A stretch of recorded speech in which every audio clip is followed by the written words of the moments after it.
Siyempre, ang ating susunod ay mas maliwanag pa sa ulo niya. Joke lang din. Maliwanag na pasok. Pakitaas nga yan ng ganda-ganda. Ayan. Ayan.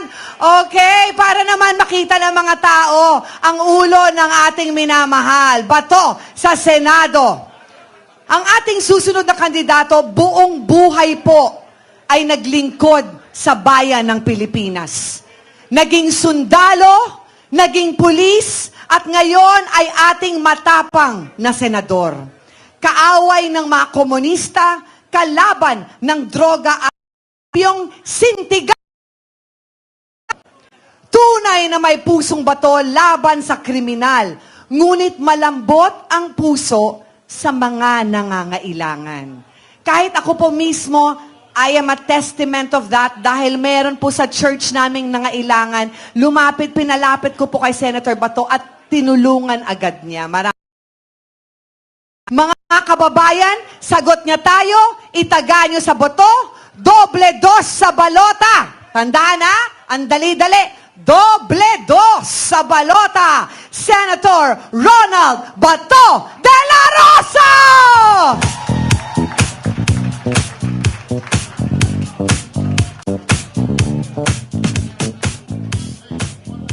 Magandang hapon sa ating lahat.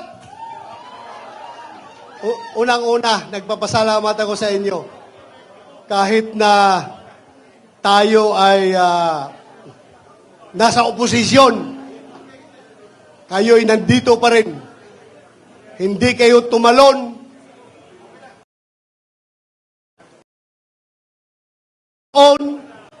Bagkos kayo'y andito pa rin, sumusuporta sa amin. Palakpakan po natin ang ating sarili. Yan ang mga tao na may prinsipyo. Yan ang mga tao na sa amin sa Bisaya, dunay baruganan. Kaya ako'y sumasaludo sa inyo. Sa Bisaya pa, bahalag mga bungi.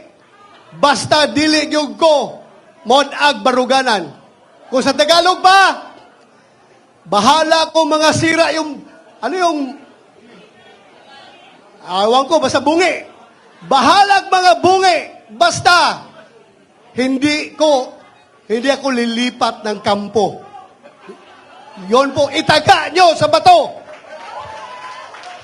Alam po ninyo, noong Sunday, February 11, official first day of the campaign period, wala po tayong ginawa. Pinauna natin yung kabila. Sige, mag-proclaim kayo dyan. Kami, mga dihado man kami, dito lang kami mamaya after 2 days. Today, 13 kami mag-proclamation. Hinayaan natin sila. Ang ginawa namin ni Atty. Jimmy Bundok, pumunta kami sa simbahan sa Lourdes Church dito sa Quezon City. Kami po'y nagsimba doon.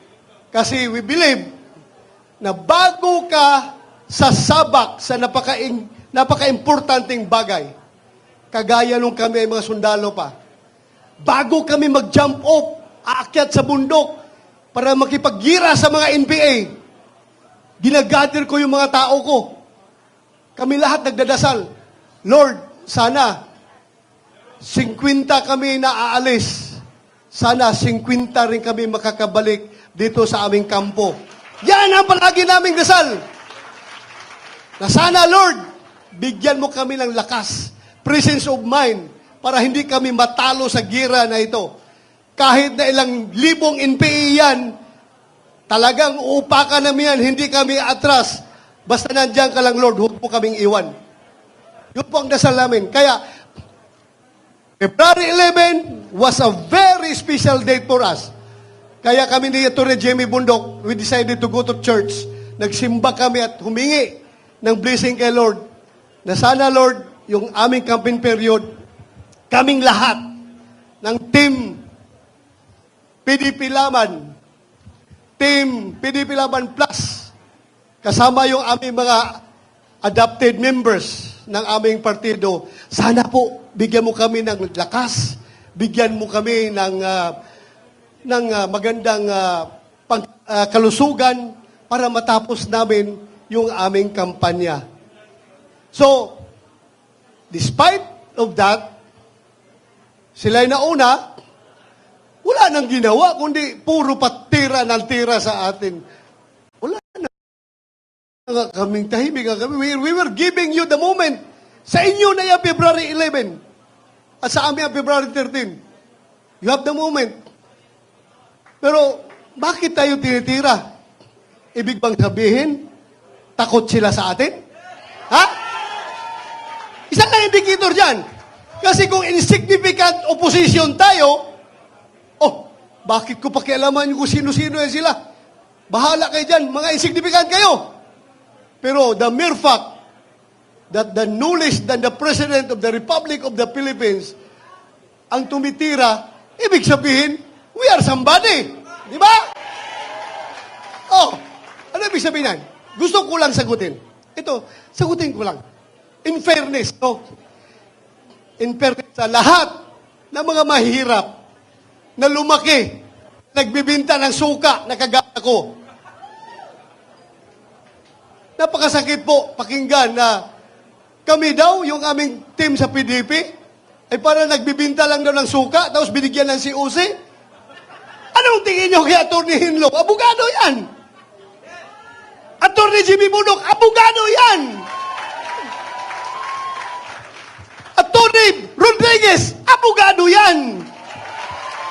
Atty. Marcolita, abogado yan! Ako, hindi ako abogado. Pero, murag abogado. Ako lang, talagang, alam nyo, yung suka, maliit pa ako, yung lolo ko po, mananggite. Alam nyo yung mananggite? Yung umaakyat sa puno ng niyog para ako ang nasa ilalim ng puno kasi yung tuba na kinukuha niya sa taas, binababa niya, ako ang tagatanggap. At yung tuba na kinukuha niya, binibinta niya yan.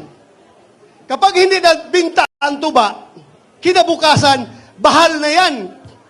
Ano ibig sabihin ng bahal? Hindi na presko. Bahal na, medyo mapakla na yung tuba. Pagkapangatlong araw, mas lalong mapakla. Bahal pa rin ang tawag namin yan. Pero after the third day, hanggang ay nagiging suka.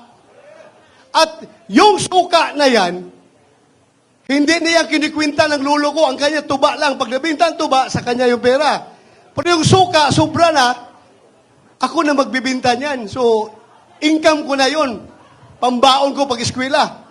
Nilalagay namin yan sa butilya ng bote ng lungnek. Alam niyo yung lungnek? Lapad, at saka yung lapad, yung tanduay. Lagay namin yan, display ko sa labas ng bahay namin para mabili ng mga kapitbahay na dumadaan. Kaya, huwag nating maliitin yung mga nagtitinda dati ng suka. Dahil, hindi po masarap, hindi po bawal mangarap ang isang nagtitinda ng suka na magiging senador. Ako'y nagtitinda ng suka, pero nakapag-masteral degree ako. Nakapag-doctor of philosophy ako. Naging CPNP pa ako. At ngayon, naging senador pa. Kaya sa lahat ng nagtitinda ng suka dyan, malaki ang tsansa nyo na magiging senador. Hindi kasi, ito mga tao na lumaki sa layaw, yung hindi kumakain ng pagkain ng mahirap, baliwala sa kanila suka. Pero sa ating mga mahirap, very essential ang suka sa ating kusina. Dahil hindi masarap ang tuyo, hindi masarap ang bulad, hindi masarap ang daing kung walang suka. Kaya, sige lang, tawag Team Suka, basta importante, kami ang nagpapasarap sa ulam ng mga taong mahihirap. Di ba? Kasi kung walang suka, hindi masarap yung daing, yung tuyo. malun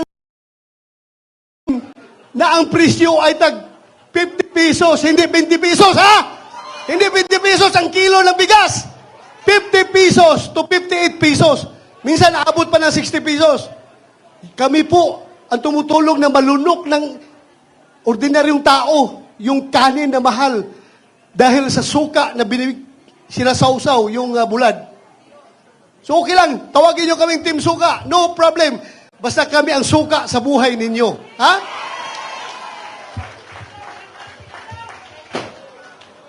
Tayo daw! Ay, hindi, ang nabanggit ko lang kasi yung nakikita ko dito. Andito pala si Pastor Kibuloy.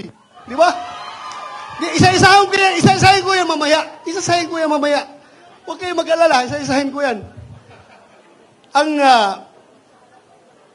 Ang kandidato daw ng kabila ay may bahid ng dugo ang kamay. Dahil sa tukhang. Wala mang ibang involved yan sa tukhang kundi ako. Di ba? Kaya, with all due respect, sasagutin ko lang po. Alam po ninyo mga kaibigan, kung yung aking mga kamay ay may bahid ng dugo, hindi ko po yan ikinakakahiya. Kung yung aking mga kamay ngayon,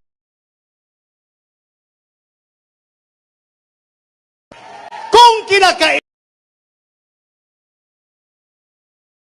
ibang tao ang aking kamay para maprotektahan ang buhay ng mga matitino, mababait at mga law-abiding citizens, gagawin ko po yun.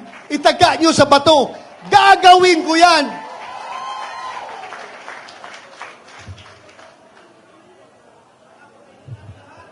Alam nyo, ang uplantukang ay napakaganda po. Nung sinabi ko na wala kaming host, wala ang magsusuporta sa amin, wala kaming resources para mag-conduct ng rally. Wala po kami ang PDP Laban. Kaya kami ay maggawa na lang ng tukhang na pangangampin. Pagkakampanya, magtutukhang na lang, tuktukhang nyo. Puntahan lahat ng bahay na pwedeng kayang puntahan, katukin. At pag open ang pintuan, nakangisi yung may-ari. Oh, salamat. Makiusap ako, pwede niyong ibuto kami, mga PDP Laban at buong team ng Suka. Tanggapin sana niyo kami. Pero pag open ang pintuan, nakasimangot, sorry po, hindi po ka, okay lang po, alis kami. So yun lang po ang diskarte na gagawin namin dahil wala kaming pundo. Wala kaming pundo. Kaya sundutin ko na lang rin yung sinasabi. Pundo. Na kami sa Senado, Senator Bongo, Senator Robin Hood Padilla at ako, wala po kami magagawa kahit anong gawin namin. Objection, Your Honor, Mr. President. Objection, Mr. President. O kung hindi kami pakinggan, kahit na mag-walk out kami, wala pa rin mangyayari. Dahil numbers game yan. Majority rules. At ito lang kami, we cannot the majority. Kaya, kailangan namin ang suporta. Kung kami pabalikin ninyo sa Senado, kami ni Senator Bongo, talagang kailangan namin na makakasama Attorney Jake Bundok, Attorney J.B. Hinlo, Attorney Rodriguez, Attorney Raul Lambino, Attorney Marcolita. Napakagaling na abogado. Kailangan natin. At ang pinaka-importante, si Pastor Apollo Kibuloy. Kahit na kaming lahat ang lahat ng kasama namin ay mga abogado, kailangan pa rin natin ng man of God para sa aming spiritual na direksyon. At si Philip Salvador, kailangan nating isama. So yun lang po ang pakiusap ko sa inyo. Dagdagan ninyo kami. Kung ibalik nyo kami doon, dagdagan nyo kami sa aming mga kasamahan. Yun lang po. Maraming salamat. Magandang hapon sa ating lahat.